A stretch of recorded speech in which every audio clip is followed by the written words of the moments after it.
If you want to help support our channel, head over to Patreon and become a VIP member today. Ladies and gentlemen, here he is, the man of the hour, Röckët Stähr. Yeah. There we go. I keep forgetting we have those. Yeah.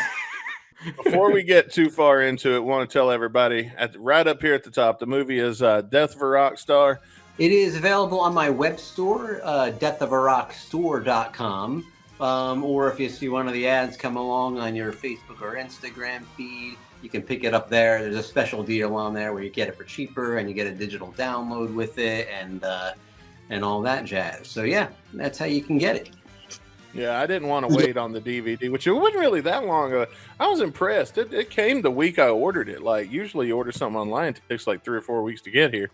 Yeah, I try to get them out the door as quick as I can. I'm not going to always be able to do that, but right now, like when I get orders, I kind of try to get in the post office within a day or two. But you know, it's going to run me ragged eventually. But right now, I try to do.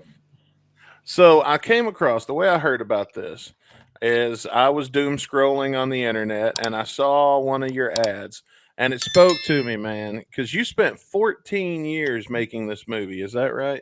13. 13.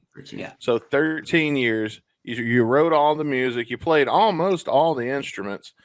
And then this is the part that impressed me. You spent 8 years meticulously animating this entire film.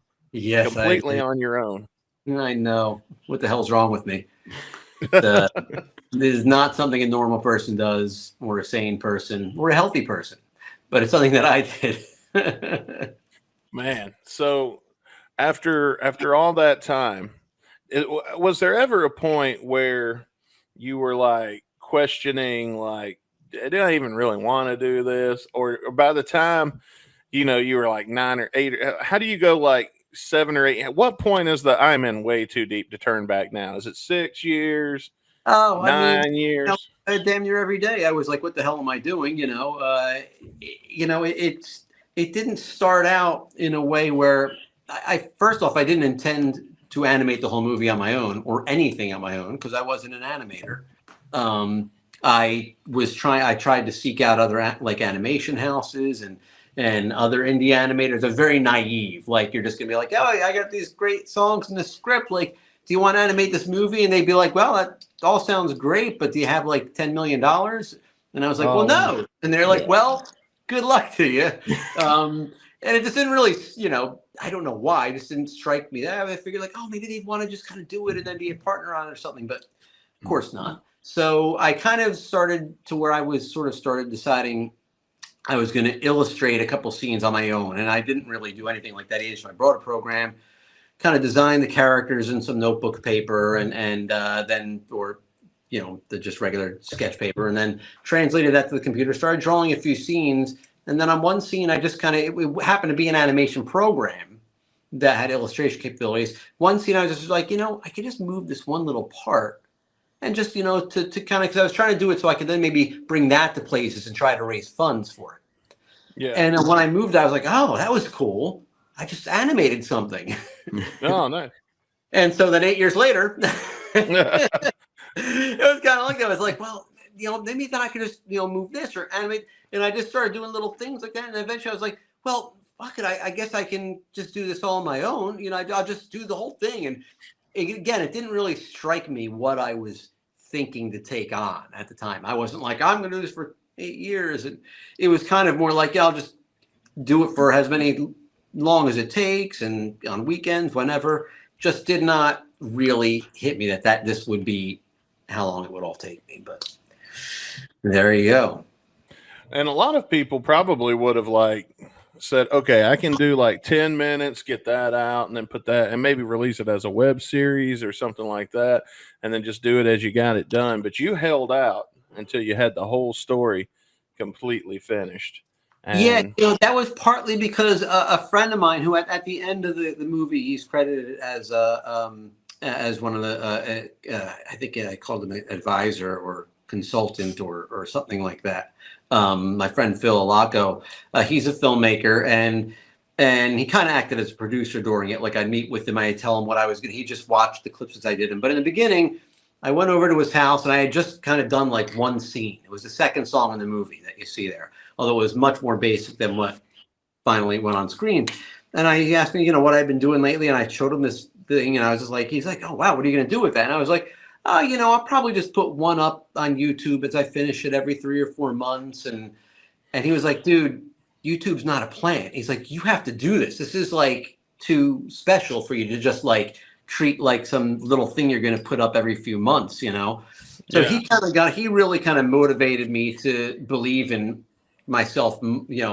I believed in the project that I wanted to get it out there, but just didn't really think much too beyond that. So he really just for those years really encouraged me, and we every 5 or 6 months we'd meet and I'd show them what I had finished and we'd talk about it, and and then I tell him what I was going to animate next, and bounce my ideas, what I was doing off of them and stuff. So that was really helpful to have that, him and his producer of his films, Eisen Robbins, he's also named as a advisor at the end of the movie. They both, I'd meet with him every 6 months or so too, and we just all talk about what I had already done, and so that kind of helped me a little bit to keep moving forward. Did they take a look at the movie as it was being completed and be like, hey, needs a little work here. You could probably make it look a little better here. What if, he gets a boner while he's thinking about the girl? They never, and that was kind of a purposeful thing, is that if I, it's like they would never tell me what I should or shouldn't do, any ideas or anything. But what, they would sometimes say, like the very first, that scene was a lot more blatantly political, that first scene I had done, named certain books, certain things. And they were like, you should probably generalize it just a little more, so it's not so specific, so it's in a world of its own in a way. So I kind of changed just a couple things based on that. But then when, as I kept going on with it, what would happen is if I, maybe tell them, okay, here's what I'm doing for the next scene with this character, this, that, and the other thing.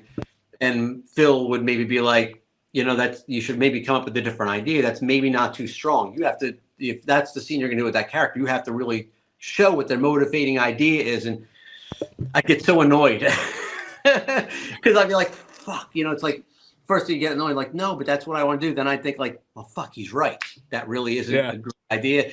And it would get me to think, but the idea was that I always had to come up with the ideas. He would never say, here's what you should do to do that. This is the idea. I had this thing. And each time when he would do that, it would make me think harder, and I'd come up with a better idea than I had.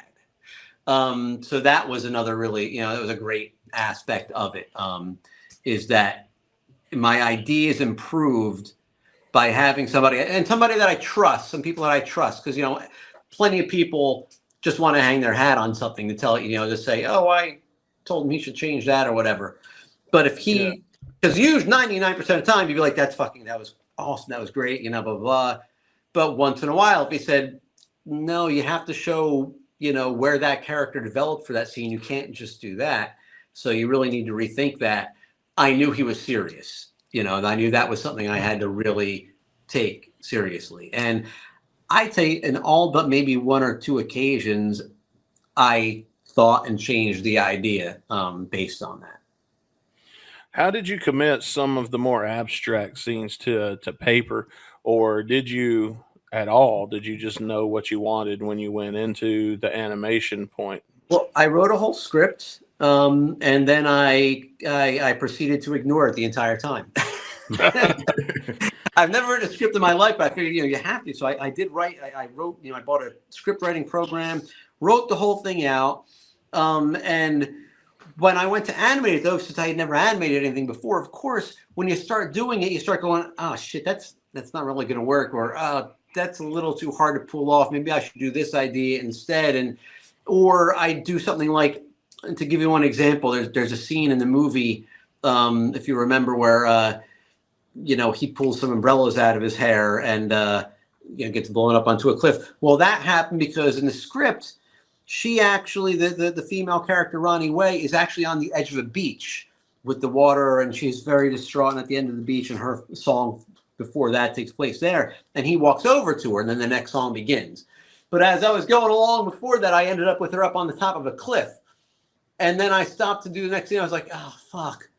now what am I? How am I going to get him up on top of the cliff within 3 seconds? And I thought, and then you start thinking, it's animation, so you can do anything. He's got this big giant head of hair. Pull some umbrellas out. The song is called Umbrella, so the wind gets rolling. Like, it's that was a kind of great thing about also working on my own, being the only one animated. Is like sometimes the idea is, in the morning I could just work free flow, and some morning I'd be like, that doesn't work. Let me try this, and then that idea would lead to a different idea, and so the things in the script where the song began or end, those were almost completely exactly the same because the story still had to stay on that track. And there were a couple little jokes or things that I remember from the script that did end up on the screen. But for the most part, I never actually looked at the script, and I just kind of went on memory and animated constantly forward, like free flow momentum as to where it would go, just knowing, okay, I got to get here at the end of that song. Just make sure you get there. But anything else within that scene is up for grabs. You can do anything. So that's why it's constantly moving, as you saw, and it's constantly changing and things morph into each other, because that's how I was thinking. I was just trying to keep it moving and interesting to get from one point to the other. Yeah, and one of the things I can say personally I liked about the movie is that you always have the lyrics on screen. And what led to that particular choice? Because a lot of times, you have to watch movies like The Wall and stuff like that. Sometimes you have to watch it if you're not familiar with the music. You might have to watch it 2 or 3 times to be able to catch, or at least watch it with the subtitles on to be able to catch everything. What was the decision to go from like maybe just some kind of boring subtitle at the bottom of the screen if you wanted to have text, to making it basically a 90-minute lyric video? It's like a comic book brought to life is what I think of it as. That was, again, it was one of those sessions where I had done that initially on that very first scene that I animated, which is actually the second song in the movie. And that's how I had done it, but I wasn't entirely sure that that's how I wanted to do everything. But then when I watched it with, my friend Phil and his producer that we bought in Eisen, and we just watched it and discussed it, and I just said to them, I'm not sure if I'm going to continue with the text balloons or not. And they were like, oh, we like them. I thought it was really helpful to have them. And so that was, some good feedback, because then I was like, oh, okay, so they're not distracting to you. Some people find them distracting. No one's going to love every little idea you do. But most part, I found that played out to be true, what they thought as well, is that people like having the lyrics on the screen. It seems like it starts out. It seems like it starts out like text balloons and stuff, and then as the movie goes on, it gets bigger and bigger and more incorporated into the entire visual of what you're seeing throughout the whole thing. Or at least that's. Now I've only seen it twice, so I might be remembering it wrong. So, well, yeah, I mean, even in that first song, I think. But yeah, the first one's just text balloons. But as it goes, it just kind of went like what the song called for. In fact, there's 2 songs with no lyrics in them at all. If you might recall, Turn It Up Loud and 60 Summer Heartbreak, although there's one point where some of the chorus words come up in cracks in the ground during that one. For the most part, I just went with how it felt for that scene. Those 2 scenes, for some reason, it felt better with the editing and the flow of it to not have the words, because you get the gist of what's going on through the scene itself. The words are important, but to me, it felt right.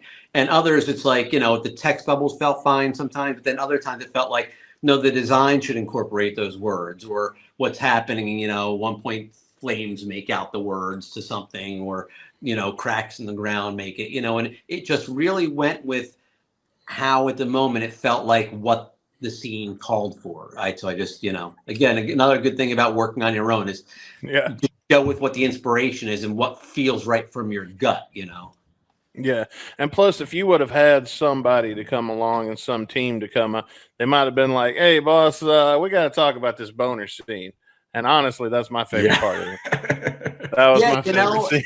It's kind of funny because I did that scene and then brought it to Phil and Eisen to show them, and they flipped out about it too. They were like, "This is the best fucking thing in the movie. This is the movie. The whole movie has to be like that." And when I did, that was one of the ones where I thought of that scene like last minute, because in the script, it's more like something that kind of, they're going through a bunch of different scenes from movies, like they're going through the beginning scene of Raiders of the Lost Ark, and then it moves into a Star Wars scene, this and that. And when I thought about it more, I was like, oh God, that's going to be so hard to do.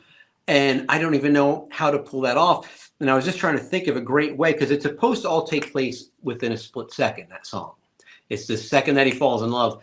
And I kind of try to make that clear by every time you show the side of his head, his eye is a little bit more closed and a little more open. It's supposed to be the blink of an eye, that whole song. I didn't notice that. Yeah, that didn't work out real, because it was really difficult. It's hard to explain. Someday I might actually do a little video online showing the animation of why the eye blink didn't work like I wanted. But yeah, so that whole scene supposed to take place in the blink of an eye. He sees her, falls in love, and that song going on in his head is just 1 second. And so, yeah, so it gets hard that quick, right? I know, right? And yeah, so it's just like something I was sketching in a notepad. I had to come up with something within like a day, because that's when I was going to set to animate this. And I just kind of quickly came up with that idea. I was like, that's it. It takes place all within his head, and I'll just do that. And then the body, and shows the fluids going on, his heart beating and pumping love. And so that was, just kind of how I can. And then when I showed it to them, and they just absolutely loved it, I was thrilled. I saw that scene, and my girlfriend was with me, and I was well, she wasn't in the room yet, but I was watching it, and then I called her in. I was like, "Baby, come here, you got to take a look at this." So she came in and took a look, and she watched the scene. She was like, "Let's watch this whole thing, but let's do it this weekend where we can have edibles." And I was like, "Oh, that is a good idea." So I should say I've seen the movie about 3/4 of the way through, and then all the way through again with the help of the edibles. And I'm going to tell you, that's the way to see it.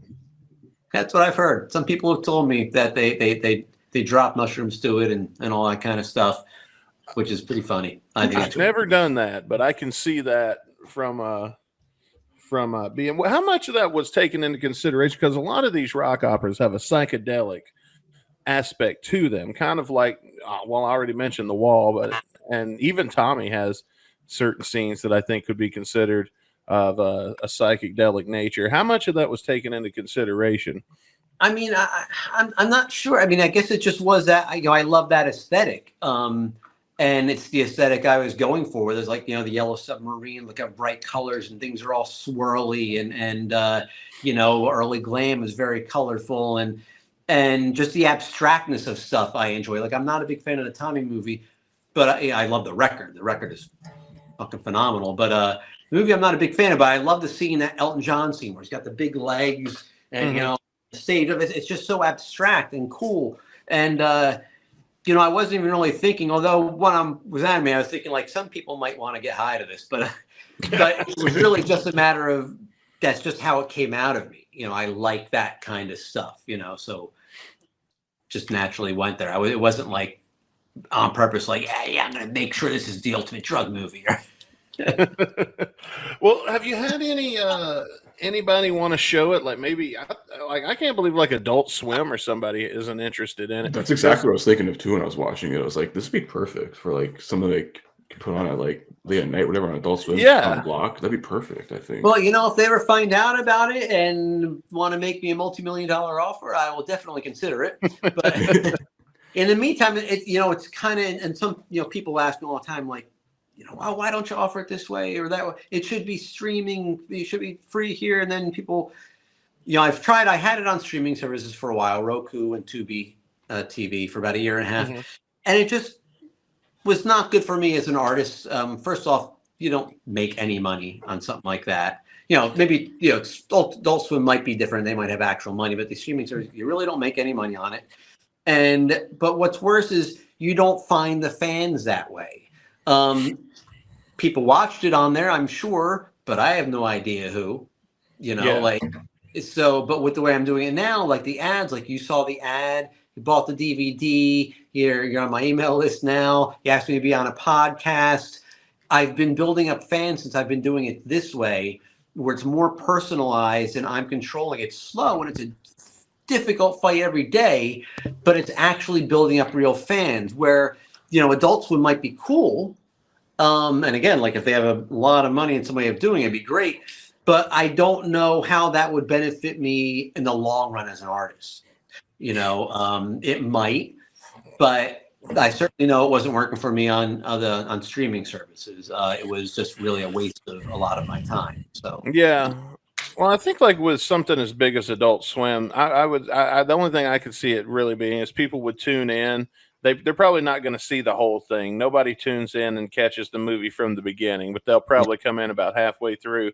They'll get interested in it, and then they'll be like, "Man, I wonder what that is," and then they'll go, they might go seek it out. And, yeah. Well, like I said, they discover or hear about it. I mean, then great. People tell me about that stuff there's a lot of animator reviewers, some Connor guy, and then they're like, you have to get it to him. And I'm just trying to tell people, like, I've only got so many hours in a day. You can only give attention to pushing on so many ways. Like, I don't have time to suss out Adult Swim and try to figure out who the right person is and then keep following up. And I don't have time to send it to these YouTube animator reviewers and try to follow up. What I have time for is to interact with my fans that are coming in through, my ads and get the mailers out, try to work on a next record. You've got to kind of go where you're going to get the most meat you can get for the moment. So I'm like, if they find it through the ads or somebody forwards it to them and then they get in contact, well, great, then let's talk. But it's not stuff that I pursue actively because it's just, it's too much of a moonshot where I'd rather focus on the little build on a ground level. Yeah. And I'd also say your newsletters aren't that, or whatever they're called, the emails that come after that aren't annoying or anything. As a matter of fact, I've responded to a couple of them and you responded back. I mean, like you can actually have a conversation that way. And I love that. I love that so much. It's like, and it does take a lot of time because the more it builds, I'll get a bunch of emails and some people write really long emails, but it's beautiful because I get to learn about other fans and I ask, I ask questions about what rock and roll means to them and this and that and the other thing.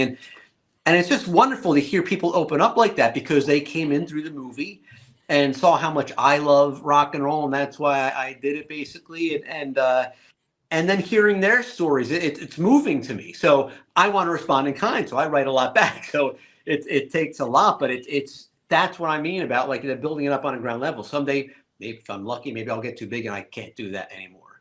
Kind of like, a good problem to have. But at the same time, it's beautiful. I read a lot of those emails, out not to my wife when I get them if they're really particularly poignant or something like that, because I'll get fan art. People send me fan art and I post that on my pages and it's a fun thing to watch happen, And how many other albums have you put out? Because I've heard some of your other music that this led me to. I put out a self-titled CD in March called Röckët Stähr, and because it's my name, and people are liking that a lot. It's just funny because like everyone comes in through the death of a rock star, so it's hard to like funnel them down to that one too. But eventually, when they discover, they're like, "Oh my God, this one's really good too!" Blah blah blah. So that came out in March, and I'm really proud of that one. I've been making music for decades, and this is sort of the culmination. I've got a backload of songs that I want to get out there and projects and stuff. But that's so far what I've officially released under the Röckët Stähr name. Do you think you'll ever do another movie? Not on my own. Fuck no. I would love to do, I'm writing and working on another rock opera right now. I'd like to do a couple more. And I'll probably put that out in halves, maybe the first half some point around now next year. And it's way weirder than this one, way weirder, and more, even more rock and roll, harder rock based. But, I'm not going to animate it. I might do the cover on my own. I'm going to draw the cover because I have ideas. Maybe I'll put out like a little comic book version of it or something. But if things pick up at the other movie and somebody finds out and they're interested and wants to partner up and make a movie out of it, I would love to.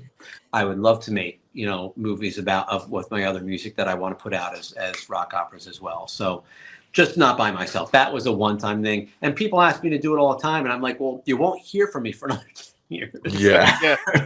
No way. So it's like, once was enough. I'm trying to get my musical chops back in shape. I just did a live stream before I came on with you guys, since I had to put on all the makeup and stuff. And, it went pretty messy because I don't have the time to really practice, get my chops back in shape, my voice back in shape, but I like to come on and play a little bit for people. So if I did the animation again, that would all be out the window. I wasn't a musician for those 8 years. I didn't pick up an instrument, barely at least, because it just it takes up, 12 to 14 hours a day, There's just no time for anything else in life. I can imagine, because just editing video can take several hours. So I could imagine when you have to actually go in by hand and create every frame of everything you're seeing yourself. Yeah, and I know what you mean, because I even make my own live videos. You've probably seen some of my Instagram for some of my songs. I do in front of the green screen and edit them all together, and even that takes a couple of days to edit all that and make it work. Oh yeah, I like those. By the way, I like those music videos you put out. We tried to show a clip from them last week to tease you coming on, but our streaming thing didn't work right, so we just turned it off. We were like, we're doing you more harm than good. You gave them a little tease at least. Yeah, we gave them a little tease. They know what you look like. All right. So I'd like to do another one or two. I almost shot one today, but I decided to do this other thing instead, and I'll probably do another one in a month or two. Right on. What was the first instrument that you picked up? Well, I started playing piano when I was about 5. Oh, okay. I was, given lessons on it, but never got any good at all. Like just you go through the motions for a bunch of years and play what they put in front of you, the little books and stuff. It wasn't memorized. Yeah, basically. Yeah. Just I didn't know how to make the instrument my own. When I was about 15, I became a rock guy through Guns N' Roses. Yeah. That's the whole thing. That's the band that changed my life. So I was like, I had to get a guitar. And playing the piano is not cool, Mom. I got to get a guitar. You got to play. They let me pay for my own lessons if I would continue with the piano. So started playing guitar at 15. And again, I'm not a great instrumentalist. I never got real good at that. I was always about, even from the beginning, I want to write songs and just be good enough to write and record my own songs. It was in my early 20s when I revisited the piano. I found a guy who was around my age who was willing to kind of give me lessons. He used to come into a store I worked at. And through that, and through listening to Elton John's 11-17-70 live record, and Tori Amos, who I loved, her first few records at the time were really big for me. I found my own voice in the piano that way and realized how to make the instrument work for me. And so now that's still my mother instrument. I've got it right here, actually, sitting right next to me. That's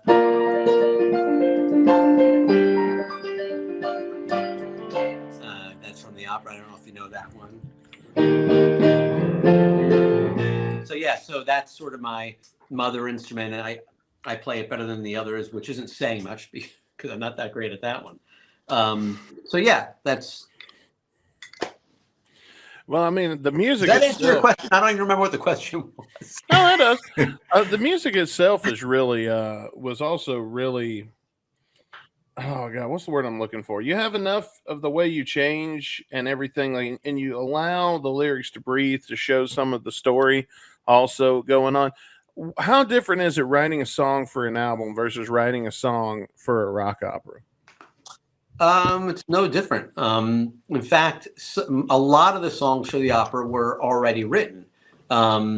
When I came up with the story for the opera, I won't get into the whole thing about that unless you want me to, but songs like Death of Rockstar, the title song of that, that was actually written about David Bowie's last show as Ziggy Stardust.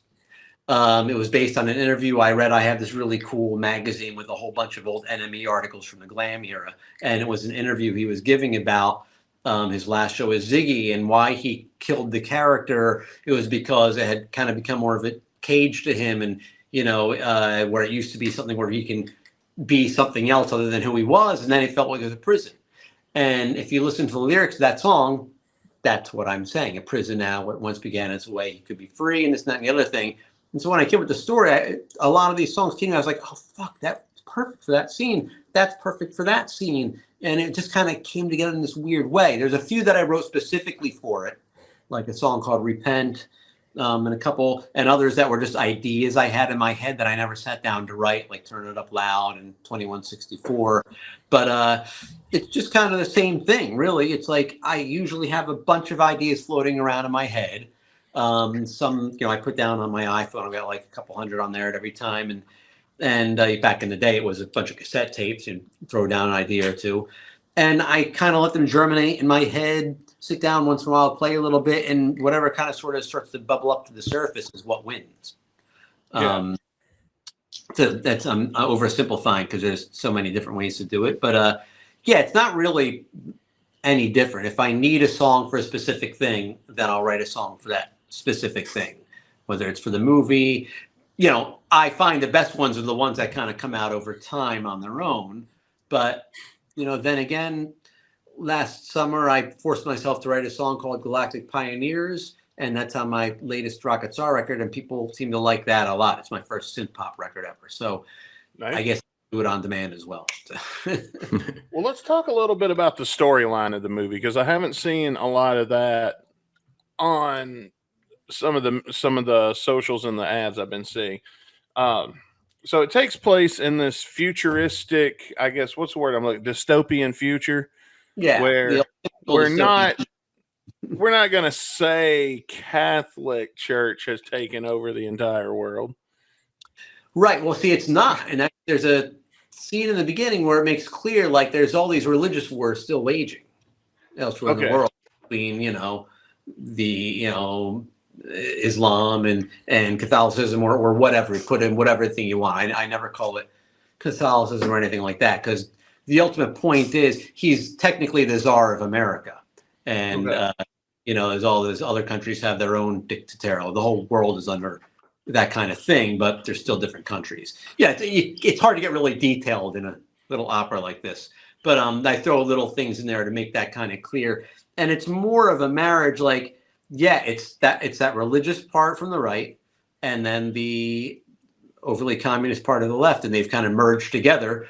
They realize that they both just want to control people as much as possible, so they figured we might as well do it together, and it becomes one horribly dictatorial regime. That's in the song Repent. It kind of tells you about that. It says, since the left and the right joined forces to fight the unpredictable will of the individual, we've replaced Adam Smith's invisible hand with a visible fist of the will of the people. So it's kind of a, it gets, some political stuff thrown in there. And obviously it's got a lot of my views in there. But what I always like to make clear is that I tried to make sure it was something that whether you agreed or disagreed with the politics in it, you can just enjoy it on the surface level for fun. I just wanted to make it fun.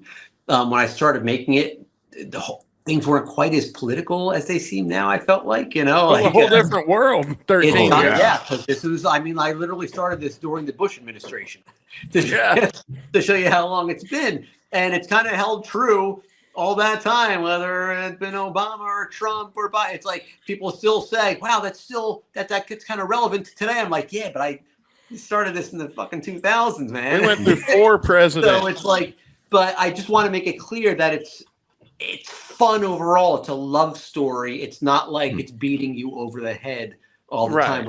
You and say you must think this or believe this. I want people to enjoy the big boobs and the penis getting erect and laugh like the kids over stupid jokes.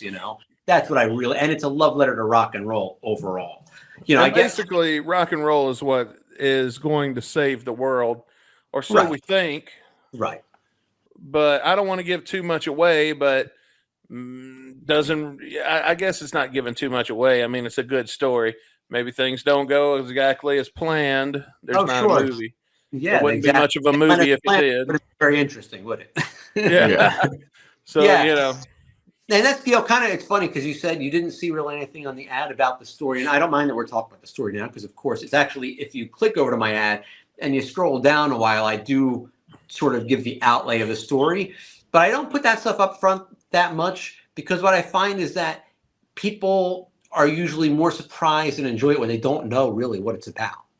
Okay. They're kind of caught off guard. They're kind of taken a little bit like people, like I've had even reviewers from back when I had it in festivals and stuff. They're like, wow, I didn't know it was going to get that deep. Like I thought it was going to be just a silly rock opera with a lot of silly premises, which is great. And that's what's fun about rock operas is they can be fucking ridiculous, but they're usually taken a little bit aback that there's some deeper themes underpinning it, that there's actually a story there.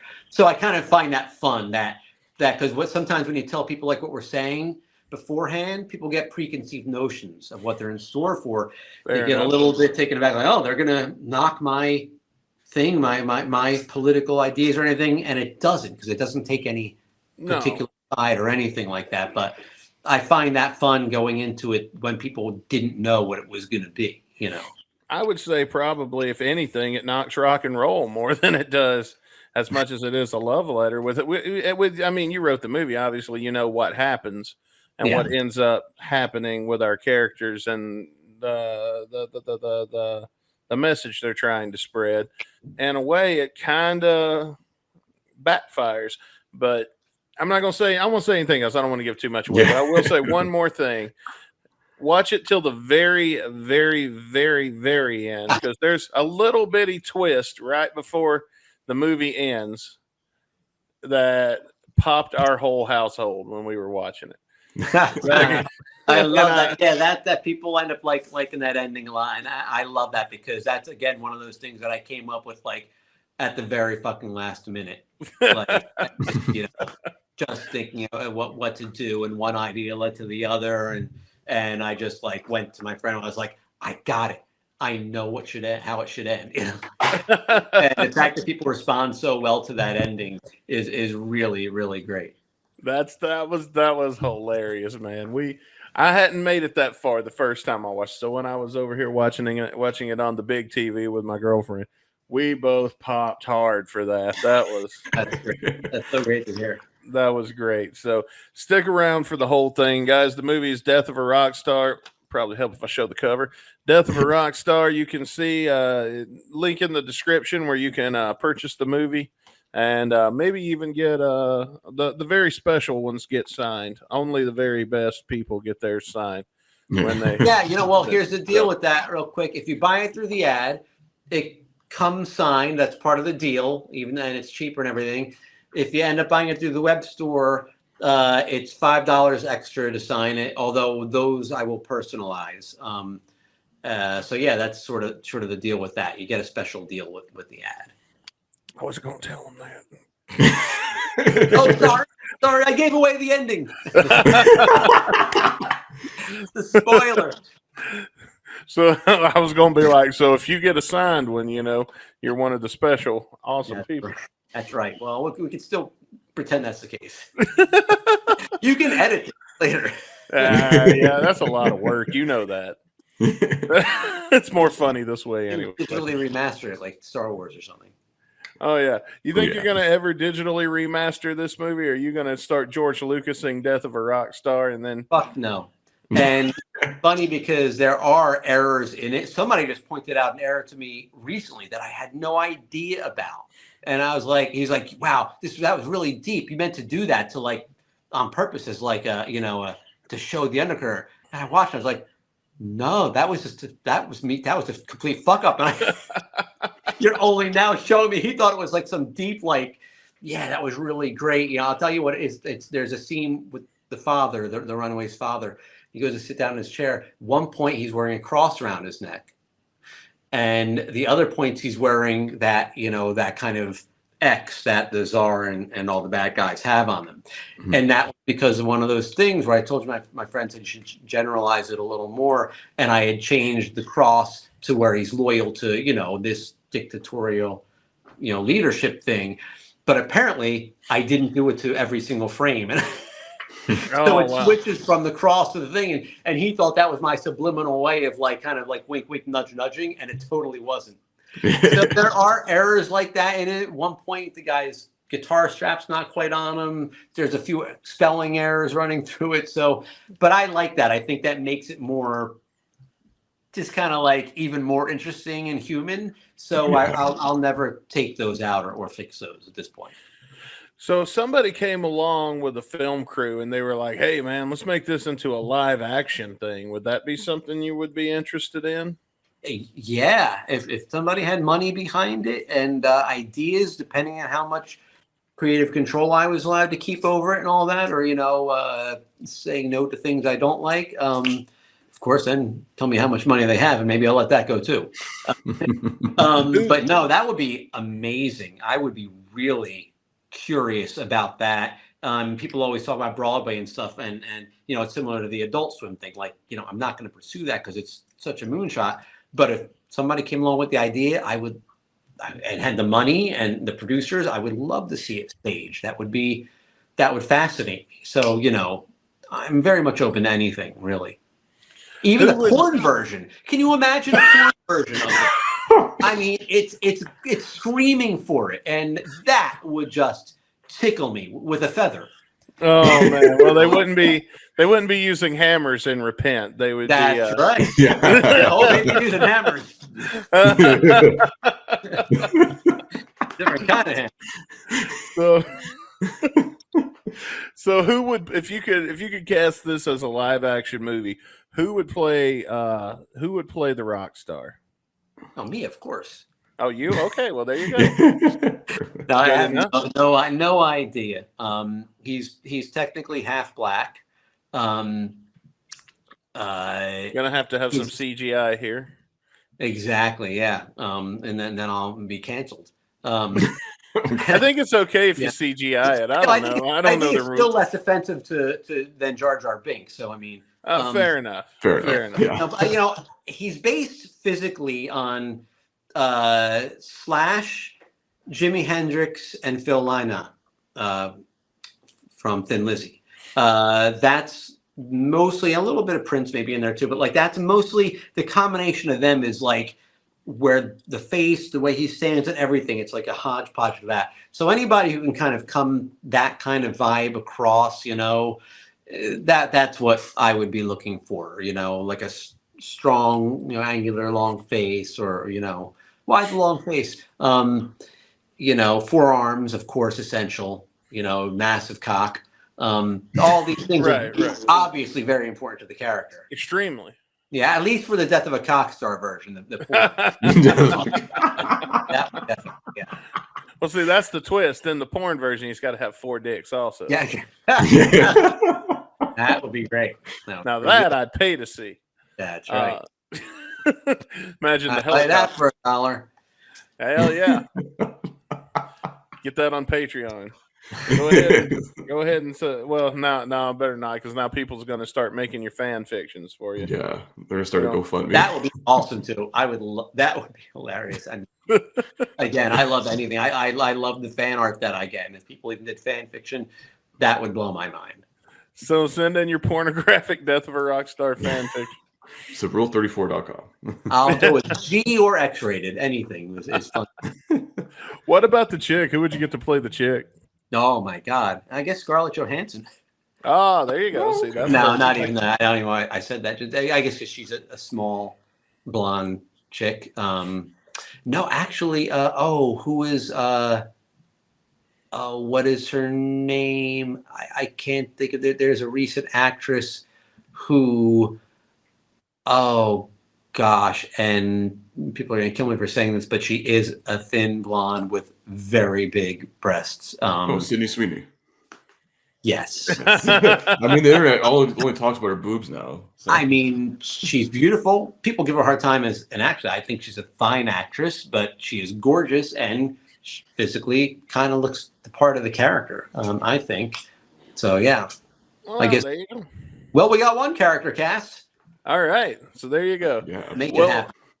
And I think, we were talking about this because you were mentioning skill and stuff like that earlier. And I think when it comes to acting, well, particularly rock and roll, one thing I have found that a band does it. Rock and roll is kind of like professional wrestling. You don't have to be good at it as long as you've got the charisma. And if you don't believe me, the guy that made the most money in the entire business in professional wrestling was Hulk Hogan. He couldn't wrestle worth shit. Yeah. But he had charisma. And you look at another guy that's made a shit ton of money that can't sing worth a fuck is Vince Neil. And so, I mean, you don't have to have talent as long as you got charisma. That's what I love about rock and roll. And I don't know if you watched the video, one of those emails that comes with where I talk about what rock and roll means to me is that it's kind of both. you can do exactly what you said, record a record in your garage where you can barely carry a tune and it can become the coolest, best thing in the fucking world. Or you can be Steve Perry or Freddie Mercury, where you have a voice that was like a gift from fucking God and also be great and valid in the same stratosphere of rock and roll, that same umbrella of rock and roll. You know, I love that it can carry both of those things, and I love them both. I love that whole breadth of it, you know. Yeah, and there has been times also I've seen some of what people consider to be some of the most technically gifted musicians in the world on stage performing, and they just be boring to watch. Absolutely. I'm not going to say who. Yeah. Probably I've told Caputo. They know who they are. They don't. You know who you are. Completely agree. It's a show. You got to still be a showman.